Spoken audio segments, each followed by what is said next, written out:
Et tout d'abord, une petite mise en contexte. Évidemment, on va parler du réseau ferroviaire canadien, un des plus vastes, un des plus importants dans le monde. 48 000 kilomètres au total de voies ferrées qui parcourent, qui sillonnent le pays.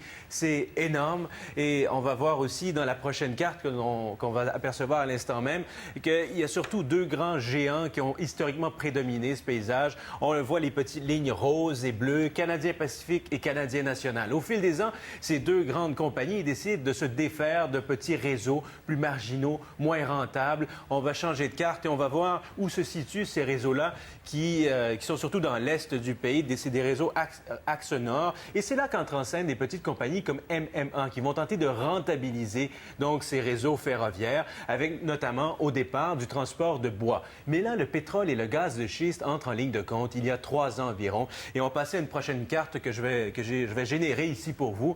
Dans le nord des États-Unis, vous voyez, c'est le Dakota du Nord. C'est là d'où provient le pétrole qui est transporté vers lac mégantic, dans le cas qui nous occupe. Toutes les nappes, toutes les taches jaunes sont les endroits où il y a des fortes réserves de gaz et de pétrole de schiste. Donc, du Dakota du Nord, c'est de cet endroit-là que par train, parce que le réseau de pipeline n'est pas assez important encore, est acheminé le pétrole par des villes fortement peuplées. On passe à Minneapolis, on passe à Chicago et Détroit, et ensuite Toronto, et de là vers Montréal. Dans ces grandes villes, évidemment, les mesures de sécurité sont beaucoup plus strictes que dans des petites municipalités comme Lac-Mégantic. Et on va voir, on va poursuivre cette route de ce train, de ce pétrole vers Lac-Mégantic.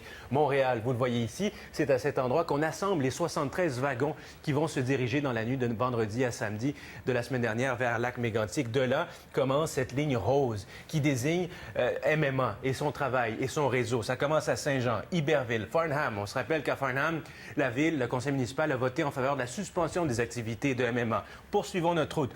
Cowansville, Magog, Sherbrooke. À Sherbrooke, le maire Sévigny s'est plaint de la présence de MMA et de ses activités dans sa ville. C'est là qu'on effectue un changement de quart. Et de là, on traverse le Maine. La Chambre de représentants, pas plus tard qu'hier, a voté en faveur d'une révision des règles qui entourent le transport de matières dangereuses. Et ensuite, on se transporte vers le Nouveau-Brunswick où il y a déjà eu des accidents, à Saint-Léonard notamment. Et là aussi, on s'inquiète de ce transport de matières dangereuses.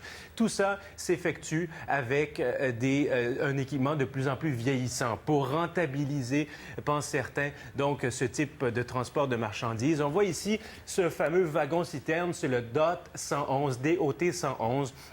Un wagon-citerne que l'on retrouve sur les chemins de fer dans 70 des cas en Amérique du Nord, malgré les rapports inquiétants publiés aux États-Unis depuis les années 90 et au Canada en 2005 par le Bureau de la sécurité du transport. On va voir maintenant de plus près ce wagon-citerne-là. On dit que son revêtement est beaucoup trop mince, pas assez protecteur, trop vulnérable aux perforations et aussi à la montée de pression qui survient quand il y a un incendie, comme dans le cas de Lac-Mégantic précisément. Donc, ces avertissements, ces points-là, ces éléments-là ont été soulignés à de nombreuses reprises et c'est en toute légalité que malgré tout, ils circulent aux États-Unis et au Canada. Évidemment, l'industrie rechigne à l'idée de changer tout ça. Ces wagons-là, ça coûte très cher. Et maintenant, on va terminer avec le portrait global des sanctions financières pour toutes les entreprises et les individus qui, donc, enfreignent la loi sur la sécurité ferroviaire au Canada. C'est une loi de juridiction fédérale, évidemment. Jusqu'à 50 000 $ pour les individus et jusqu'à 1 million de dollars pour les personnes morales, donc les entreprises, donc potentiellement MMA. Alors voilà donc un portrait de la situation, la route du pétrole.